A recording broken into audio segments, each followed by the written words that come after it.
जय हिंद दोस्तों। मैं मनोज बंसल वंदे मातरम डिफेंस इंस्टीट्यूट में आप सभी का हार्दिक स्वागत करता हूं। कल तक हमने इसमें अपने एसटी वक्र और वीटी वक्र दोनों की बात की थी और उसका एक क्वेश्चन आपके सामने है। उससे पहले आपके लिए मैं कुछ नई बात बताना चाहता हूँ। मैंने सोचा है कि जो एयरफोर्स का एग्जाम में अभी जुलाई में होगा उसके लिए मैं एक टेस्ट सीरीज दोबारा से चालू करने जा रहा हूँ। उस टेस्ट सीरीज में क्या होगा कि यहाँ पे मैं क्वेश्चंस कराऊंगा आपके लिए मंडे से, संभावित है मंडे से हो जाए, देखते हैं। अभी सब्सक्राइबर थोड़े बढ़ जाएंगे उसके बाद कोशिश करता हूँ उसको चालू करने की, क्योंकि वहाँ पे मैं लाइव क्लास लेके आऊंगा आपके लिए। उसमें आपको रेगुलर में मैथ और फिजिक्स के 20-20 क्वेश्चन डालूंगा। हर एक टॉपिक से आएंगे, वो कोई टॉपिक फिक्स नहीं होगा इस टॉपिक से कराने, हर एक टॉपिक से डालूंगा उन 20-20 क्वेश्चन को।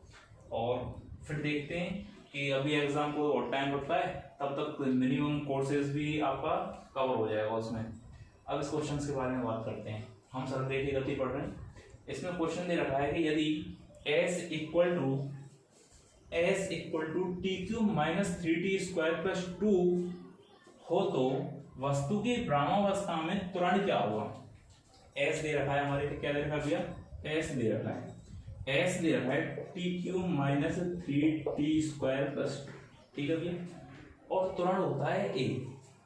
ds निकालता हूं भैया, ds अपॉन dt, क्योंकि हमें पता है ये विस्थापन है। विस्थापन से कौन निकल के आएगा, वेग निकल के आएगा, और वेग से कौन निकल के आएगा भैया, त्वरण निकल के आएगा। ds अपॉन dt निकालते हैं, मतलब कि v, ds upon dt equal to v होता है, क्या हो जाएगा भैया, इसका अवकलन करेंगे 3t² माइनस 6t और इसका हो जाएगा 0। अब यहाँ पे v इक्वल टू क्या आ गया, 3t² माइनस 6t आ गया भैया। इधर बात करते हैं, उसने क्या कही है, वस्तु की भ्रमावस्था में एक वर्ड दे रखा है भ्रमावस्था। अब वस्तु की भ्रमावस्था में मतलब कि v इक्वल टू हो जाएगा 0। जब वस्तु स्थिर है तो वेग क्या रहेगा भैया, उसका 0 रहेगा। तो यहाँ से 3t² minus 6t equal to 0।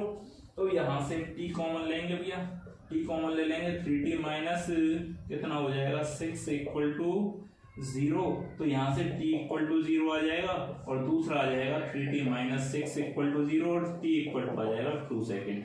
मतलब कि एक 0वें सेकंड पे वस्तु स्थिर अवस्था में रहेगी और दूसरे सेकंड में वस्तु क्या रहेगी, स्थिर अवस्था में रहेगी। और हमसे क्या पूछ रहा है भैया, वो त्वरण पूछ रहा है। v हमारे पास है तो मैं निकालता हूँ dv अपॉन dt, और dv अपॉन dt निकालेंगे, v ये है, अगर v का क्या कर दिया जाए, अवकलन कर दिया जाए तो a निकल के आ जाएगा, a इक्वल टू आ जाएगा 3t² का अवकलन क्या हो जाएगा 6t माइनस कितना हो जाएगा भैया 6। अब a निकालते हैं, a क्या निकल के आ गया 6t माइनस 6। दो कंडीशन है, तो t बराबर 0 पर और एक है t बराबर 2 सेकंड पर और एक है 0 सेकंड पर। जब 0 सेकंड पे निकाल रहे हैं तो a इक्वल टू कितना आ जाएगा भैया, 0 रखेंगे, 6 t की जगह पे 0 माइनस कितना हो जाएगा भैया 6 हो जाएगा, कितना आ जाएगा a equal to minus 6 metre पर सेकंड स्क्वायर आ जाएगा। और उधर क्या आ जाएगा भैया,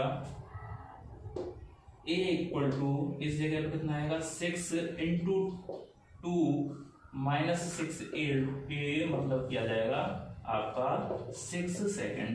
एक तो आएगा भैया a का मान मीटर पर सेकंड स्क्वायर आएगा माइनस का, और एक आ जाता है प्लस का।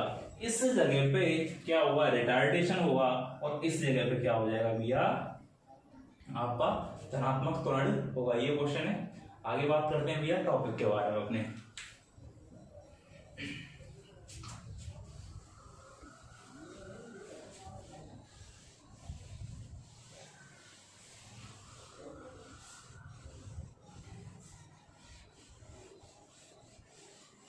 आगे देखते हैं भैया, आपके लिए मैं 3 चीज बताई थी कि विस्थापन, देखना ध्यान से दोबारा भैया, कि विस्थापन मतलब s, डिस्प्लेसमेंट, डिस्प्लेसमेंट में जब परिवर्तन की दर होती है वेग बन जाता है भैया, और जब वेलोसिटी के वेग में परिवर्तन होता है, वेग में परिवर्तन की दर क्या कहलाती है, त्वरण।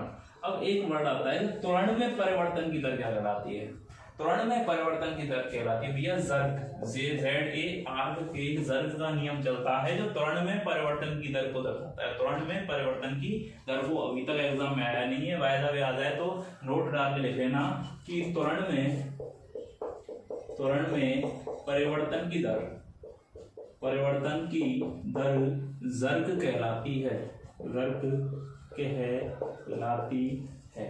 ओके भैया, इसके बाद बात करते हैं हम ऊर्ध्वाधर तल में गति की। उससे पहले बात करेंगे न्यूटन के समीकरण की।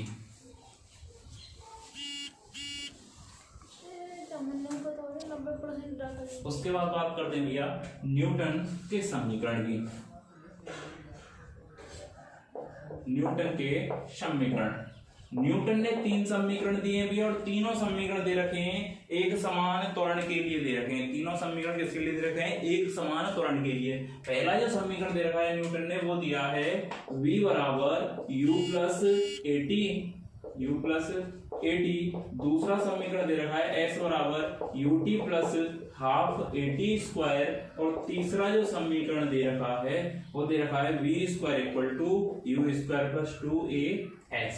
इस जगह पे भैया देखना क्या चीजें यहां लिख रहा हूं। u इक्वल टू होती है इनिशियल वेलोसिटी, मतलब कि प्रारंभिक वेग। u इक्वल टू होता है प्रारंभिक वेग, v इक्वल टू होता है अंतिम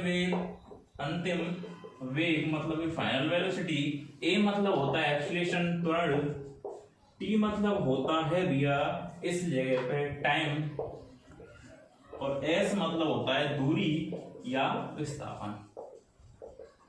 दूरी या विस्थापन, ये यहाँ पे पैरामीटर दे रखे हैं। अब यहाँ पे बात करते हैं हम कि एक क्वेश्चन आता है। क्वेश्चन है कि एक गुटका है। क्वेश्चन को ध्यान से समझना, क्वेश्चन सॉल्व करना भैया आपको, इसको आप करना पहले और नहीं तो फिर कल मैं कराऊंगा इसको। कि गुटका है, ये लकड़ी का गुटका है। इस लकड़ी के गुटके पे एक गोली है, पहली अवस्था बता रहा हूं। इस गोली को एक बंदूक से इस गोली को 100 मीटर पर सेकंड के वेग से 100 मीटर पर सेकंड के वेग से चलाया जाता है। जब इस गोली को 100 मीटर पर सेकंड के वेग से चलाया जाता है तो यह गुटके में 9 मीटर अंदर की ओर धस जाती है। 9 मीटर अंदर की ओर क्या हो जाती है भैया? धस जाती है। लेकिन जब इसके वेग को, इस गोली के वेग को 200 मीटर पर सेकंड कर दिया जाता है, 200 मीटर पर सेकंड कर दिया जाता है, तब यह गुटके के अंदर कितनी दूरी तक जाएगी? कितनी दूरी तक जाएगी? इस क्वेश्चन को लिखना भी और इसको सॉल्व करना है। अब हम आगे बात करते हैं भैया ऊर्ध्वाधर तल में गति, सरल रेखीय गति। ऊर्ध्वाधर तल में सरल रेखीय गति।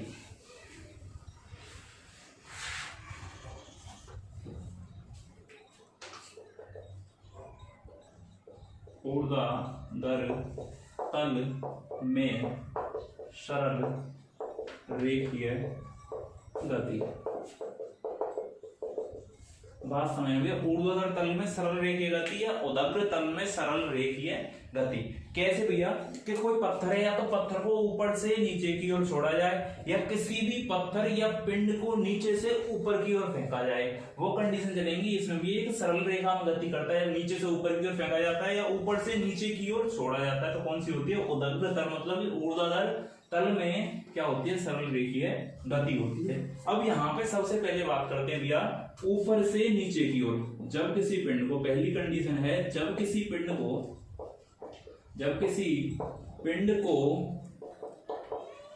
ऊपर से नीचे की ओर छोड़ा जाता है।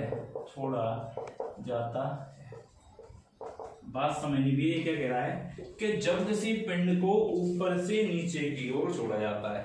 यहाँ पे कोई पिंड है, इसको जब मैं नीचे की ओर, ये पिंड है, इसको जब मैं नीचे की ओर छोड़ूंगा तो भैया क्या क्या होगा? यहाँ पे सबसे पहले देखना है कि जीरो कौन होगा। यहाँ पे अभी जब तुमने इस पिंड को छोड़ा तो कोई दम लगाई भी या ना लगाई ना, तो यहाँ पे जो इसका प्रारंभिक वेग होगा u जो होगा वो क्या होगा? 0 होगा, क्योंकि यहाँ पे आपने कोई भी फोर्स नहीं लगाया। फोर्स लगाया नहीं लगाया भी, जब फोर्स नहीं लगाया आराम से छोड़ दिया है, तो इस जगह पे क्या है भैया? u है 0। और a इस जगह पे जो त्वरण हो जाता है, जब कोई वस्तु नीचे की ओर गति करेगी तो गुरुत्वाकर्षण के अधीन गति करती है, गुरुत्वाकर्षण की दिशा में गति करती है, तब क्या होता है? a का मान प्लस g होता है, और जो दूरी होती है वो s नहीं h होती है भैया। दूरी क्या बन जाती है?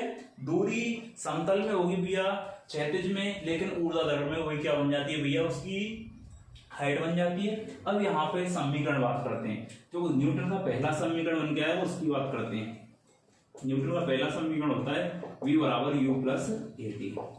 और इस जगह पे बात कर रहे हैं, ऊपर से नीचे की ओर छोड़ा जा रहा है, तो v का मान v रहेगा भैया, क्योंकि फाइनल वेलोसिटी कुछ ना कुछ होगी। जब पृथ्वी पर टकराएगा कोई पिंड तो उसका वेग कुछ ना कुछ होगा, तो वो v रहेगा भैया। इस जगह पे u क्या हो जाएगा, u 0 हो जाएगा, प्लस g, a का मान कैसा है प्लस g, मतलब कि ये g हो जाएगा, और t तो t रहेगा, मतलब कि v बराबर gt। ठीक है भाई। सेकंड समीकरण क्या होता है, s बराबर ut plus half A T square. बात समझना भैया, s बराबर ut plus half A T square. और जब ऊपर से नीचे की ओर छोड़ा जाता है किसी भी पिंड को, तो प्रारंभिक वेग शून्य होता है। बार बार एक ही बात कह रहा हूं भैया, प्रारंभिक वेग क्या होता है, शून्य होता है। प्रारंभिक वेग शून्य होगा, a का मान पॉजिटिव g होगा और s का मान h होगा। s की जगह पे क्या रख देंगे, h रख देंगे भैया, और u प्रारंभिक वेग 0 into T plus half G T square. ये h इक्वल टू क्या हो जाएगा, हाफ जी टी स्क्वायर। ठीक है भाई। इसके बाद बात करते हैं आगे थर्ड पॉइंट, मतलब ये तीसरा जो समीकरण है वो ऊर्ध्वाधर तल में कैसा होगा भैया। तीसरा होता है v square equal to u square plus 2as। यही होता है भैया। यहाँ पे बात करते हैं v square equal to u square plus 2as की।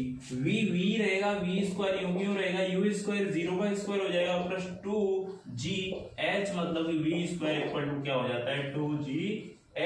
और जब कोई पिंड ऊपर से नीचे की ओर गति करता है तो उसका जो वेग होता है वो कितना हो जाएगा भैया, √2gh। ठीक है भैया। ये होती है कहानी कब की, जब किसी पिंड को ऊपर से नीचे की ओर छोड़ा जाता है। मैं बार बार एक ही चीज बता रहा हूं, जब किसी पिंड को ऊपर से नीचे की ओर छोड़ेंगे तो इस जगह पे जो प्रारंभिक वेग होगा ऊपर, जब इसको छोड़ा जा रहा है, जब वेग क्या होगा इस जगह पे 0 होगा, लेकिन जैसे ही पृथ्वी से टकराएगा कुछ ना कुछ वेग के साथ टकराएगा, मतलब कि प्रारंभिक वेग 0 होता है और a का मान पॉजिटिव g होता है, क्योंकि गुरुत्वाकर्षण की दिशा में गति करती है वस्तु, और s क्या हो जाएगा, h हो जाएगा। अब बात करते हैं जब वस्तु ऊपर की ओर गति करे।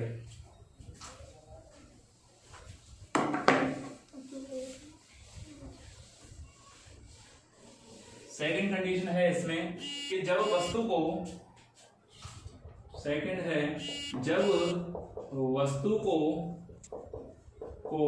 नीचे से ऊपर की ओर फेंका जाए। जब किसी पिंड को या किसी वस्तु को, किसी ऑब्जेक्ट को नीचे से ऊपर की ओर फेंका जाता है, देखना भैया मेरे हाथ में कोई ना कोई पत्थर है, कोई ऑब्जेक्ट है, जब मैं उसको नीचे से ऊपर की ओर फेंकूंगा, मतलब कि दम लगानी पड़ेगी नीचे से फेंकने के लिए, और जब दम लगाई जाएगी तो कुछ ना कुछ फोर्स लगाया जा रहा है। जब फोर्स लगाया जाएगा तो कुछ ना कुछ प्रारंभिक वेग होगा।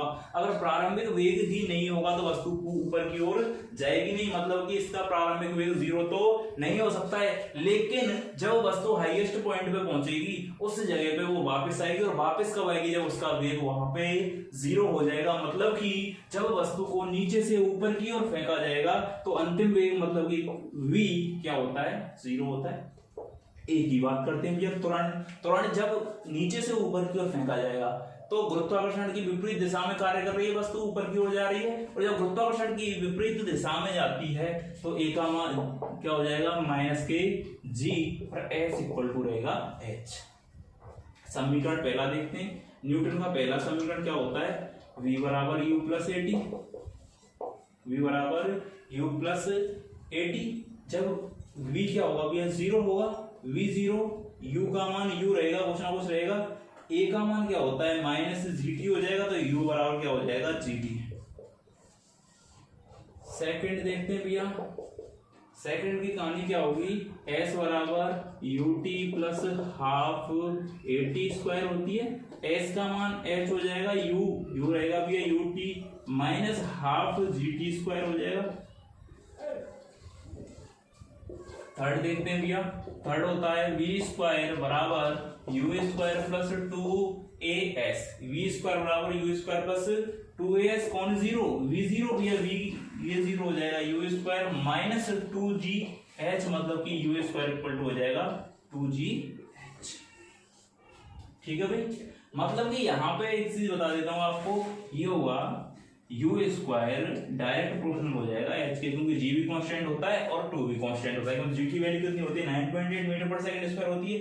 मतलब कि पिंड को जितनी ऊंचाई पर जितने वेग से फेंका जाएगा, जितने ज्यादा वेग से फेंका जाएगा उतनी ही ऊंचाई पर पहुंचेगा, वो कहानी होती है। इससे कोई मतलब है नहीं, मतलब ये दो कहानी थी इसमें कि जब किसी पिंड को ऊपर से नीचे की ओर छोड़ा जाता है और जब किसी पिंड को नीचे से ऊपर की ओर फेंका जाता है। जब पिंड को ऊपर से नीचे की ओर छोड़ा जाएगा तब क्या होता है, प्रारंभिक वेग 0 होता है और a का मान पॉजिटिव g होता है। जब नीचे से ऊपर की ओर फेंका जाता है तो v मतलब कि अंतिम वेग 0 होता है और a का मान नेगेटिव होता है, क्योंकि गुरुत्वाकर्षण के विपरीत दिशा में वस्तु जाती है, गति करती है। इसके बाद आगे बात करते हैं भैया।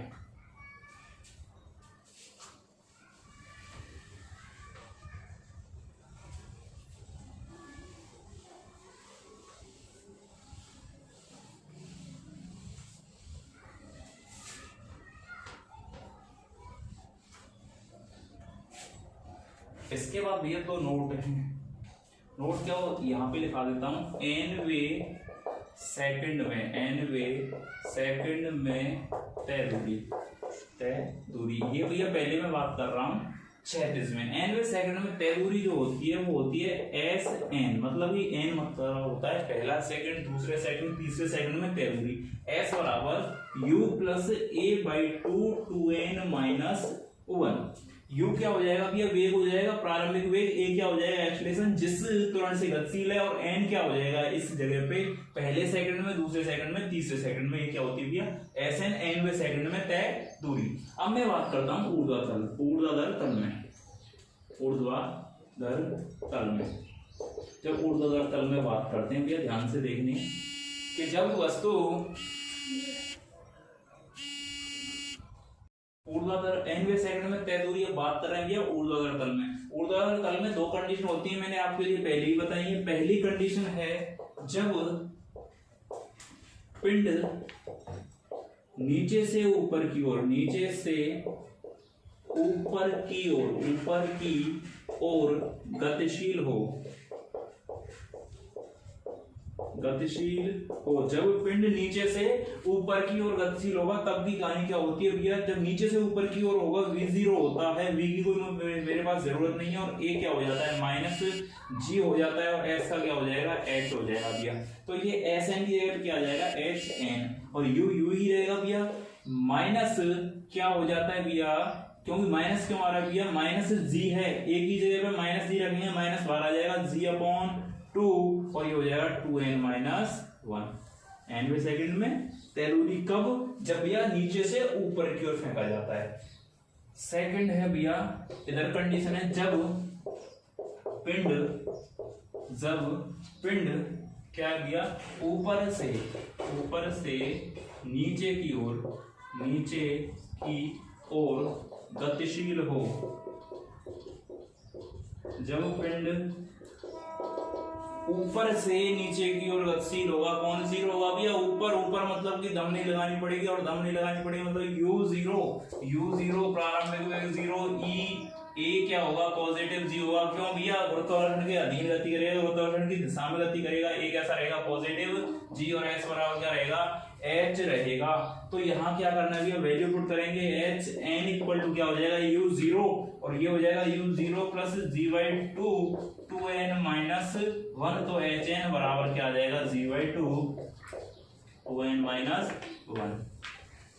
ठीक है भाई, मतलब कि जब पिंड नीचे से ऊपर की ओर गतिशील होगा तो nवे सेकंड में तय दूरी क्या होगी, u minus g by 2n minus 1, और जब ऊपर से नीचे की ओर होगा तो nवे सेकंड में तय दूरी क्या होगी, hn equal to g by 2n minus 1। इसके बाद भैया एक क्वेश्चन आता है, उस चीज को देखना भैया।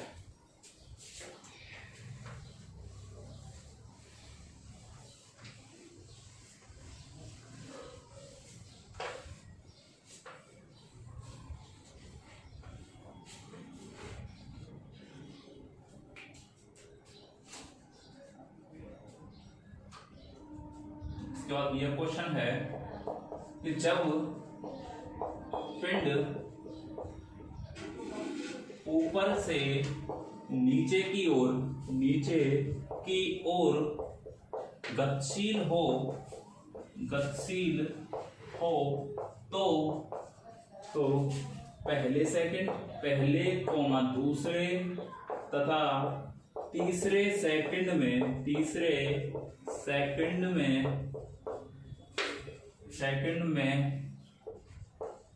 तय दूरियों का अनुपात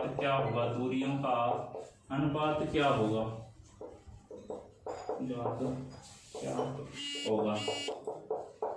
देखो भैया, वो क्या कह रहा है कि जब पिंड ऊपर से नीचे की ओर होगा तो एच एन बराबर होता है g/2 2n-1। ठीक है भैया, तो वो कौन से सेकंड की बात कर रहा है? पहले, दूसरे और तीसरे सेकंड में।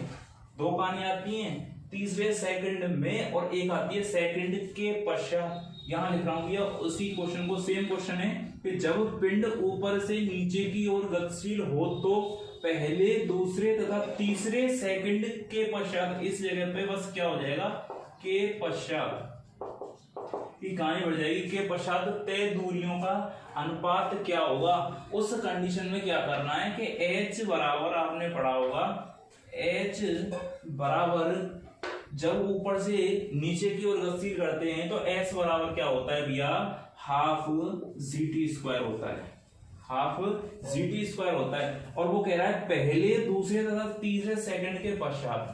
दो कहानी ध्यान से देखना, सेकंड में बात करता है, तय दूरियां तो ये होंगी, और जब सेकंड के पश्चात बात करता है तब ये कहानी आएगी। पहले इसके बारे में बात करते हैं कि पहले, दूसरे तथा तीसरे सेकंड में तय दूरियों का अनुपात क्या होगा। पहले सेकंड, दूसरे और तीसरे सेकंड में, तो nवें सेकंड में तय की दूरी क्या होती है, hn बराबर g/2 2n-1। तो पहले h1 की बात करते हैं, g/2 ये क्या हो जाएगी, 2 × 1 - 1 मतलब कि g/2, और अंदर 2 - 1 होगा, g/2 बचेगा भैया। h2 निकालते हैं, ये हो जाएगा g/2 2 × 2 - 1 मतलब कि 3 × g/2 हो जाएगा। और अगला है h3, क्या हो जाएगा, g/2 2 × 3 - 1 मतलब कि 5 × g/2। ये भी अनुपात निकालेंगे तो अनुपात क्या आएगा, 1:3:5। H1:H2:H3 क्या आ जाएगा, 1:3:5। अब इसकी बात करते हैं, क्वेश्चन दोबारा से लिखना इसी क्वेश्चन को रिपीट करके, कि जब पिंड को ऊपर से नीचे की ओर गतिशील हो, जब कोई पिंड ऊपर से नीचे की ओर गतिशील हो तो पहले, दूसरे तथा तीसरे सेकंड के पश्चात तय दूरियों का अनुपात क्या होगा। जब के पश्चात की बात पूछता है तब लगेगा भैया, शायद याद हो, जब ऊपर से नीचे की ओर छोड़ा जाएगा तो जीरो कौन होगा, u0 होगा। और h बराबर क्या होता है, ut प्लस हाफ gt², और u क्या हो जाता है, 0, क्यों ऊपर से नीचे की ओर छोड़ेंगे तो क्या बचेगा, h बराबर हाफ gt²। अब पहले सेकंड की बात कर रहा है तो t बराबर 1 सेकंड के पश्चात दूरी क्या होगी, h बराबर क्या आ जाएगी, हाफ g, और t की वैल्यू एक रखेंगे, 1 का स्क्वायर मतलब कि हाफ g आ जाएगी g/2। और ये h1 पहले सेकंड में, ये h2 की बात कर रहा हूं दूसरे सेकंड में। दूसरे सेकंड में क्या होगा भैया, ये हो जाएगा हाफ g, और 2 का स्क्वायर कितना हो जाएगा भैया, 4, और 4/2 × g, और मतलब कितना बचेगा, 2g। ठीक है भाई, अगली कहानी क्या होगा भैया, हाफ g, तीसरे सेकंड में कितना होगा, 3 का स्क्वायर मतलब कितनी होगी, 9/2। कितनी हो जाएगी भैया, 9/2g। और इसका अनुपात क्या निकल के आएगा, ये कैंसिल आउट हो जाएंगे भैया, 1/2 2, और ये आ जाएगा तुम्हारा अनुपात निकल के आएगा 1/2:2:9/2। ओके सर, यहाँ से अगर चाहते हैं तो हर एक में कितने का 1/2 का गुणा कर देंगे तो कितना आ जाएगा भैया, 2 का गुणा कर देंगे तो आंसर निकल के आ जाएगा इसका कितना, 1:4:18 आंसर निकल के आ जाएगा। ठीक है भाई, इसके बाद आगे बात करते हैं।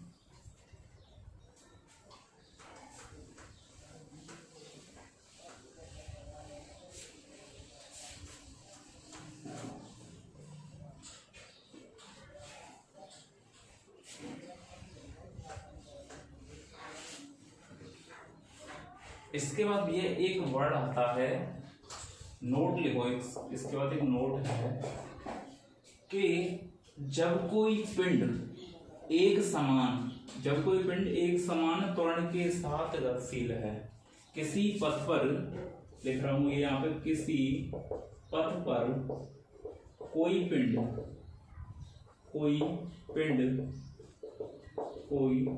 पिंड समान त्वरण से गतिशील है, क्या है, गतिशील है, यदि उस पिंड का उस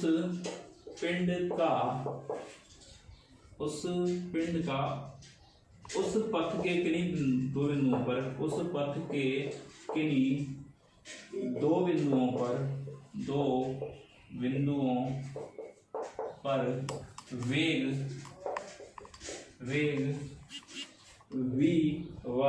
v1 व v2 है, तो पथ के मध्य बिंदु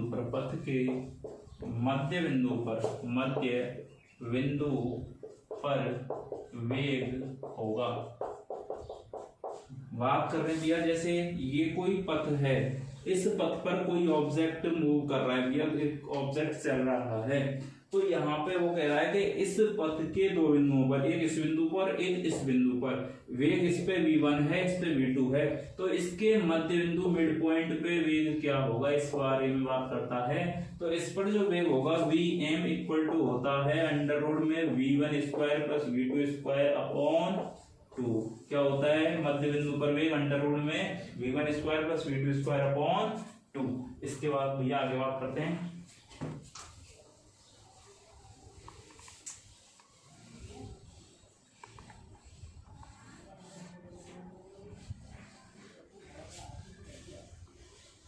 इसके बाद भैया एक टॉपिक है, इसका लास्ट हेडिंग है आपेक्षिक वेग, रिलेटिव वेलोसिटी, आपेक्षिक वेग, रिलेटिव वेलोसिटी,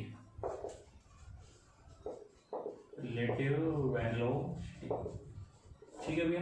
इसके बारे में बात करते हैं। आपेक्षिक वेग क्या कहलाता है कि किसी एक पिंड का, आपेक्षिक वेग मतलब कि किसी एक पिंड का दूसरे पिंड के सापेक्ष वेग, मतलब कि मैं और एक बाइक निकली है, मेरा उस बाइक के सापेक्ष या उस बाइक का मेरे सापेक्ष, मतलब कि एक पिंड का दूसरे पिंड के सापेक्ष वेग क्या कहलाता है, आपेक्षिक वेग। मतलब एक पिंड का दूसरे पिंड के सापेक्ष वेग आपेक्षिक वेग कहलाता है, आपेक्षिक वेग कहलाता है। भैया मैं परिभाषा इस वजह से लिखा रहा हूँ डेफिनेशन की, जिससे तुम नोट्स बना सकें, नोट्स खुद के तैयार करना भैया, नोट्स वगैरह कुछ नहीं होगा। कि एक पिंड का दूसरे पिंड के सापेक्ष वेग क्या कहलाता है, आपेक्षिक वेग। अब यहाँ पे भैया केस चलते हैं कि केस फर्स्ट में क्या होगा। देखो केस फर्स्ट इस तरीके से है कि ये एक गाड़ी है, ये गाड़ी है भैया, ध्यान से देखना, ये गाड़ी है और यहाँ पे कोई इंसान खड़ा हुआ है, ये वाला ये इंसान है, मतलब कि ये है और बी इसमें बैठा हुआ है, ध्यान से देखना भैया। ये जो ए है, ये बी वाली कंडीशन है, ये जो गाड़ी है ये जा रही है 50 मीटर पर सेकंड के वेग से, ये तरकीब और गतिशील है, और ये किसमें है, स्थिर अवस्था में। मतलब कि जब ये 50 मीटर पर सेकंड से जा रही है तो बी का वेग क्या होगा, वही जो गाड़ी का वेग होगा वही इसी का वेग होगा, 50 मीटर पर सेकंड होगा। और जब ये स्थिर अवस्था में है तो बी ए क्या होगा, 0 होगा। अब बात समझना, मैं क्या कहता हूं, ए का बी के सापेक्ष और बी का ए के सापेक्ष वेग। मतलब कि मैं यहाँ पे खड़ा हुआ हूँ, मेरे सामने से एक गाड़ी निकल के जा रही है, मैं खड़ा हूं स्थिर अवस्था में, मेरे सामने से गाड़ी निकल के गई, गाड़ी की जो स्पीड है वो है 50 मीटर पर सेकंड। अब जब मैं ये कह रहा हूं कि मेरे सापेक्ष इस गाड़ी का, मेरे सापेक्ष इस गाड़ी का वेग क्या होगा भैया, कितना हो जाएगा, 50 मीटर पर सेकंड। लेकिन उसका मेरे से सापेक्ष कहानी एक ही है, लेकिन उसके सापेक्ष मेरा जो वेग होगा वो कितना होगा, -50, क्योंकि जब वो मेरा वेग देखेगा तो पीछे की और मुड़ के देखेगा और जब वो पीछे की ओर मुड़ेगा तो डायरेक्शन चेंज होगा, डायरेक्शन चेंज होने की वजह से माइनस आ जाएगा। मतलब कि जब मैं निकालता हूं v का, मतलब कि ये कह रहा है a का b के सापेक्ष, a का v के सापेक्ष, a का v के सापेक्ष क्या हो जाएगा, va माइनस vb, मतलब कि कितना हो जाएगा भैया 0 माइनस 50, मतलब कि माइनस 50 मीटर पर सेकंड। ठीक है। और b का a के सापेक्ष vb माइनस va कितना आ जाएगा भैया 50 माइनस 0, मतलब 50 मीटर पर सेकंड। इससे भी सरल कहानी है। यहाँ क्या कह रहा है a का b के सापेक्ष, a का b के सापेक्ष, b का a के सापेक्ष। इस जगह पे जिसका और जिसके सापेक्ष, यहाँ पे a का है तो a का जो वेग है वो पहले आ जाएगा और b का बाद में माइनस का चिन्ह लगा देंगे। इस जगह पे b का a के सापेक्ष, तो b पहले आ रहा है तो b का जिसके पहले, जिसके बाद है वो पहले और जिसके सापेक्ष निकालना है वो पीछे लगा देंगे, माइनस लगा देंगे, बीच में आंसर निकल के आ जाएगा। ये केस फर्स्ट है। सेकंड केस में क्या होता है, ध्यान से देखना भैया कि जब ये इंसान जो ए है बहुत देर से बाहर खड़ा हुआ है, इसको देख रहा है। अब क्या करता है, ये इस गाड़ी में जाके बैठ जाता है इसी के साथ। ये इस गाड़ी में जाके बैठ गया, देखो भैया ये इस तरीके से बैठ गया। ये गाड़ी है, इसमें दोनों बैठ गए भैया, ए और बी बैठ गए।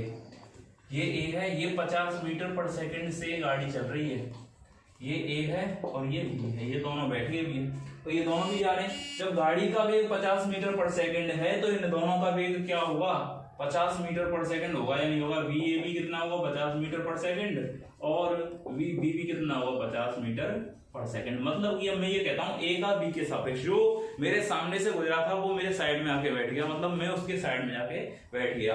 तब मैं उससे कहता हूं मेरे सापेक्ष तेरा वेग क्या है। दोनों भी स्थिर अवस्था में लेकिन गाड़ी चल रही है, तो एक दूसरे के सापेक्ष दोनों का वेग क्या होगा, 0 होगा। और वैसे भी निकालते हैं, यहाँ पे चेक करते हैं वी ए का वेग बी के सापेक्ष V A minus B B, और इन दोनों का 50 माइनस 50 इक्वल टू क्या हो जाएगा 0 मीटर पर सेकंड। और बी बी ए क्या हो जाएगा, V B minus V A equal to क्या हो जाएगा, वही 0 निकल के आया, क्योंकि दोनों एक दूसरे के सापेक्ष स्थिर अवस्था में हैं।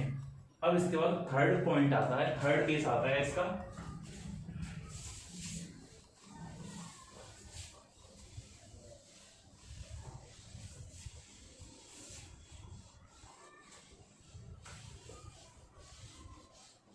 इसका थर्ड केस है जब दोनों पिंड एक ही दिशा में गतिशील हों, जब दोनों पिंड एक ही दिशा में गतिशील हों, दोनों पिंड एक ही दिशा में गतिशील हों। जब दोनों पिंड एक ही दिशा में गतिशील होंगे, मतलब की कहानी ये है, ये ए है, ये ए है भैया ए, और जी कौन है भैया बी, ये बी है भैया, ए और बी। अब यहाँ पे मैं क्या कह रहा हूं, ये भी इस दिशा में गतिशील है और ये भी इस दिशा में गतिशील है। इसका जो वेग है 20 मीटर पर सेकंड है और इसका जो वेग है 10 मीटर पर सेकंड है। अब मैं क्या कह रहा हूं, ए का बी के सापेक्ष, मुझे दो चीज निकाली जानी है, ए का बी के सापेक्ष और बी का ए के सापेक्ष। बी ए का बी के सापेक्ष, ए का बी के सापेक्ष, मतलब कि बी ए, जिसका बी ए का मतलब ए आगे आ जाएगा और बी भी बाद में, तो कितना आ जाएगा, ए कितना है 10 माइनस 20, मतलब कि माइनस 10 मीटर पर सेकंड। ठीक है भैया, यहाँ पे कितना आएगा बी का ए के सापेक्ष 20 माइनस 10 इक्वल टू आ जाएगा भैया 10 मीटर पर सेकंड। अब यहाँ पे देखो क्या आगे वाला जा रहा है, मेरे सामने वाला 20 मीटर से दौड़ रहा है और मैं 10 से दौड़ रहा हूं। जब मेरे सापेक्ष उसका वेग निकालेंगे, मेरे सापेक्ष सामने वाले का वेग क्या होगा कि भैया 10 मीटर पॉजिटिव, क्योंकि उसको पॉजिटिव है, मेरे सामने वाले सही दिशा में जा रहा है। लेकिन वो जब अपना वेग देखेगा मेरे सापेक्ष, अपना वेग मेरे सापेक्ष देखेगा, तब क्या रहेगा भैया माइनस 10 रहेगा। विपरीत दिशा में देखेगा भैया तब क्या हो जाएगा माइनस 10। ये भी समझ में नहीं आता है, बस इतना याद रखना है कि ए का जिसका लग जाए वो पहले लेना है, जिसके लिखना है भैया वो बाद में आ जाएगा, माइनस लग जाएगा। जैसे ए का आ जाएगा के सापेक्ष माइनस बीच में ले लेना है, बस आंसर निकल के आ जाएगा। इसकी जो लास्ट कंडीशन बनती है वो आती है जब दोनों पिंड विपरीत दिशा में गतिशील हों।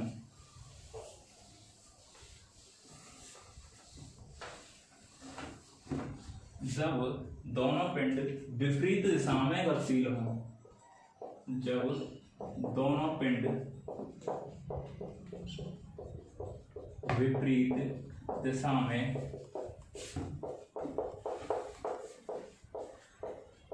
गतिशील हों, मतलब कि ये कह रहा है कि एक पिंड है, ये ए है और ये है बी। ये इधर गति कर रहा है 10 मीटर पर सेकंड से और ये इधर गति कर रहा है 10 मीटर पर सेकंड से। ठीक है भैया, जब ये इधर गति करेगा तो वी ए हो गया 10 मीटर पर सेकंड और ये बी हो गया 10 मीटर। जब मैं इधर गति कर रहा हूँ, सामने वाला मेरी तरफ गति कर रहा है, तब क्या होता है भैया कि जब विपरीत दिशा में हो तो दोनों के मध्य क्या हो जाता है, प्लस का चिन्ह आ जाता है। मैं निकालता हूँ ए का बी के सापेक्ष। क्या होता है कि जब ए का मेरा उसके सापेक्ष वेग जब निकलेगा तो उसको मैं लगूंगा उसकी ओर आते हुए कि ये मेरे पास आ रहा है और रिलेटिव वही पास आ रही है भैया, तब क्या होता है वेग दुगना हो जाता है, जुड़ जाता है भैया इस जगह पे। वी ए बी, ए का बी के सापेक्ष तो V A plus B B. और हमेशा याद रखना है जब विपरीत दिशा में गतिशील हों तो आगे किसी को भी रख लो, दोनों को जोड़ना पड़ता है। तो ये हो जाएगा 10 + 10 = हो जाएगा 20 मीटर पर सेकंड। अगला है वी बी ए, क्या हो जाएगा भैया V B plus V A = क्या हो जाएगा 10 मीटर, 10 क्या हो जाएगा 20 मीटर पर सेकंड। मतलब कि जब एक ही दिशा में गतिशील हो तब तो आता है माइनस, और उसमें कब कैसे लिखना है, जिसका निकालना है वो आगे आ जाएगा, जिसके सापेक्ष निकालना है का माइनस के, जिसका निकालना है वो इधर और जिसके निकालना है वो पीछे आ जाएगा, आपेक्षिक मूल्य निकल के आ जाएगा। और जब विपरीत दिशा में गतिशील हो तो दोनों के बाद प्लस का चिन्ह आ जाएगा और आंसर निकल के आ जाएगा। और इस तरीके से आपका ये टॉपिक हो जाता है कंप्लीट। इस टॉपिक में कल हम करेंगे क्वेश्चंस कंप्लीट करेंगे, क्वेश्चन करीबन 10-12 क्वेश्चन कराऊंगा और एक जो क्वेश्चन मैंने गुटके वाला बताया उसको तुम करके लाना है। और इसके बाद कल बात करते हैं। चैनल को जितना हो सके उतना शेयर करें, अधिक से अधिक बच्चों तक पहुंचाएं, चैनल लाइक करें और कमेंट करें, क्वेश्चन का आंसर निकाल के कमेंट करें, क्वेश्चन का आंसर क्या निकल के आ रहा है। धन्यवाद, थैंक यू।